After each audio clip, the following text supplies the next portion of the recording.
Benda pusaka dari guru Babe Mat Sohor.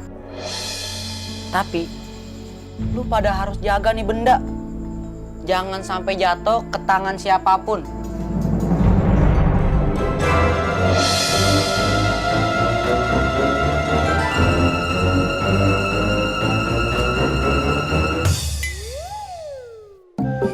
Karena nih benda yang udah ngebuat ramuan, obat dan bumbu masakan Babe jadi lebih enak.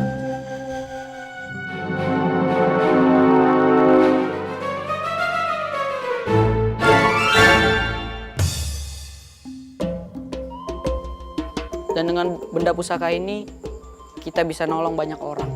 Maaf Beh, jadi dibuka nggak? Kalau nggak jadi, ayo mau nyuci dulu nih di belakang. Buka tutup, kayak jalur puncak. Ya sabar.